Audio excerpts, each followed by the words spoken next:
the windswept hills and downs of England stand our earliest surviving buildings, such as Stonehenge, a temple whose gods are forgotten, but whose stones still stand where men dragged them thousands of years ago.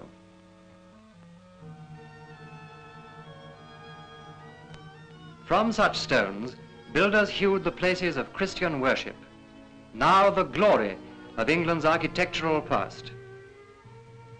Limited as to mechanical means, the builders labored to create beauty from this simple element of the earth. And their adventures in building grew as they added to their store of hard-won knowledge.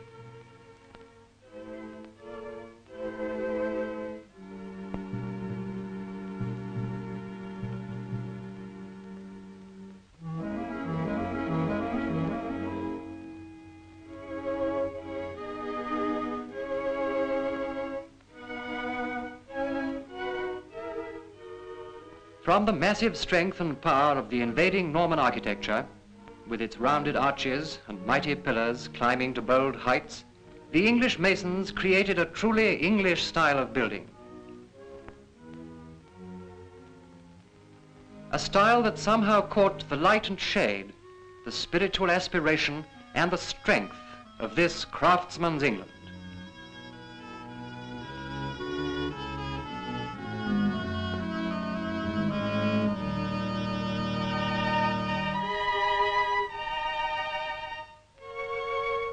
They carried slender pillars higher and higher. They used the pointed arch to build boldly and with beauty. They allowed more space for windows, lighting the churches and making possible the use of beautiful stained glass. They evolved the exclusively English fan vaulting, bridging great spaces with delicate tracery.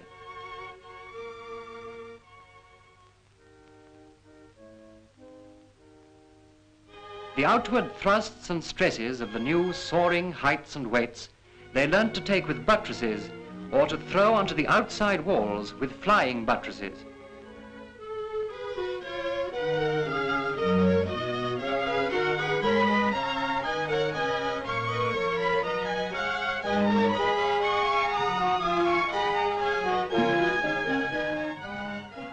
The cathedrals of England stand a lasting and lovely monument to that cooperative alliance of building trades, the work of whose nameless craftsmen is so marked with strict honesty of building expression, intrinsic loveliness of structure, bold constructional experiment and advance, making this a building epoch still unequaled as a record of human endeavor and achievement.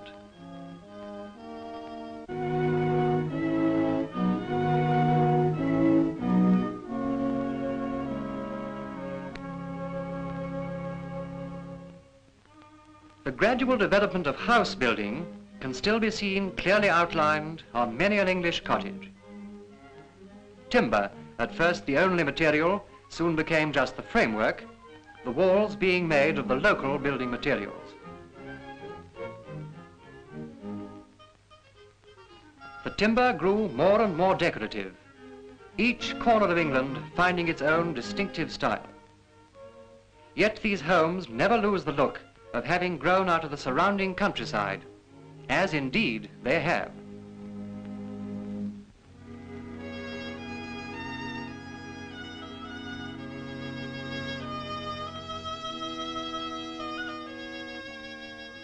In design, the rich Tudor houses had much in common with church architecture.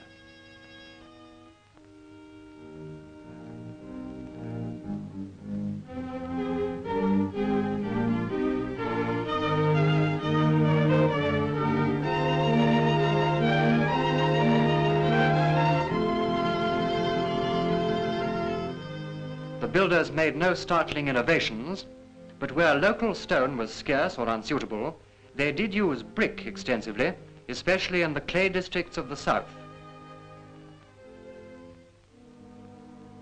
The craftsmen of the guilds lavished their skill on the profuse and detailed decoration of the outsides of Elizabethan houses, achieving an amazing richness of design in stone, iron, and wood.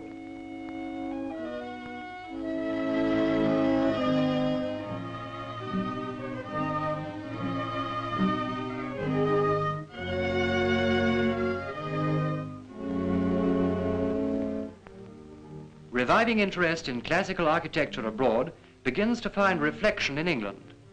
This new wave of stylistic invasion being closely associated with the work of Inigo Jones and Christopher Wren.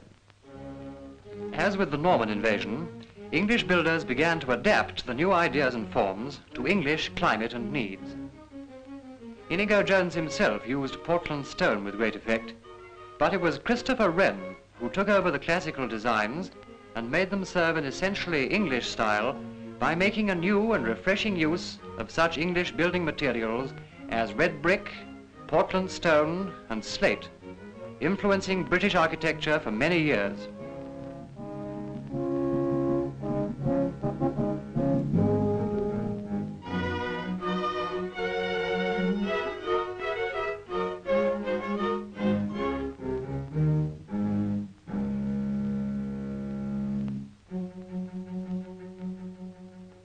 The chief feature of building in the 18th century was the spacious dwellings designed for the landowning aristocracy with their amazingly rich interior decoration, carrying out the dictum that a true architectural work is a building duly provided with all necessary furniture, decorated with all due ornament, according to the use, quality and dignity of the building, from mere mouldings or abstract lines to the great epical work of sculpture and painting.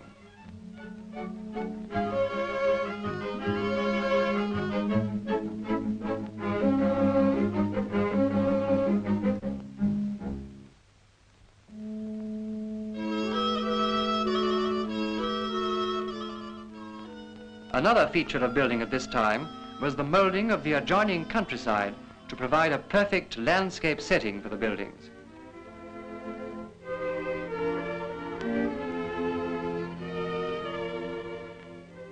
The sense of proportion which marks these great country houses can also be seen displayed in the layout and building of the town of Bath, the noblest domestic architecture in England, springing from the beds of pale buff limestone of the Cotswolds.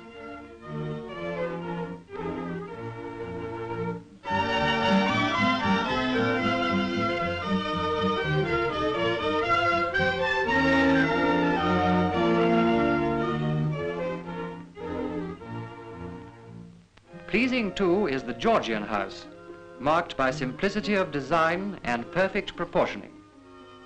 The quickening spiritual impulse that inspired past triumphs died away. No new materials or methods of note were evolved, save perhaps the lovely Regency buildings of John Nash and his school. Of Nash it was said that he found London all brick and left it all plaster.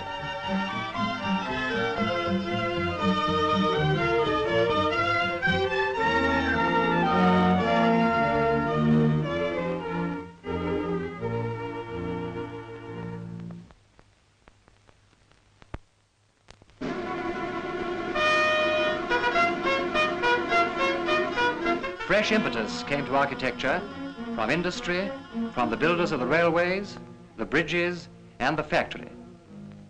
It was engineers who conceived the idea of using great ropes of iron to support spans greater than could ever have been built of stone.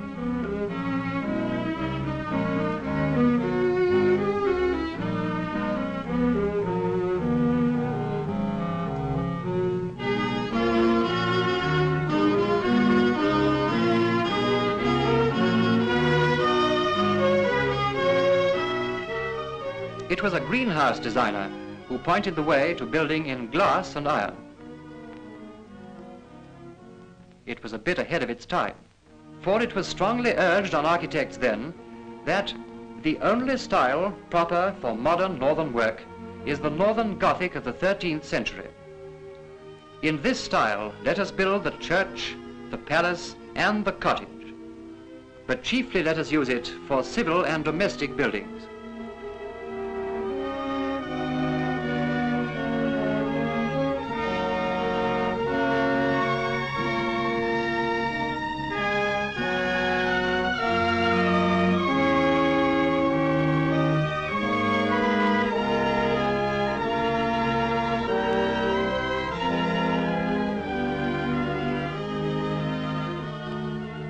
From Gothic, architects turned to Grecian.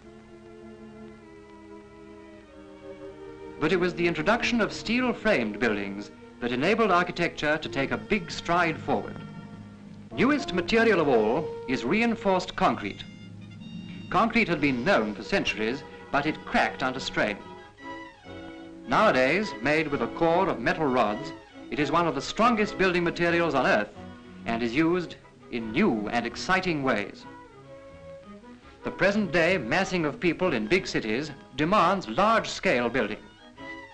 With steel and concrete and glass, architects are designing to catch something that has lain forgotten for years: sun and light and air. There is room to breathe, room to move. There is strength in building, and design suited to building materials. Britain's moist, changeable climate makes severe demands on building materials, so many of our newest buildings are in brick. For brick is a great humanizer of buildings, whether they be for living in, for recreation, or for industrial purposes. With a wider selection of materials than ever before, with greater facilities for building, with the inspiration and help of past architectural glories, and with the accumulated knowledge of 19 centuries, the architect of today may yet begin an epoch of building triumphs worthy of England's glorious heritage.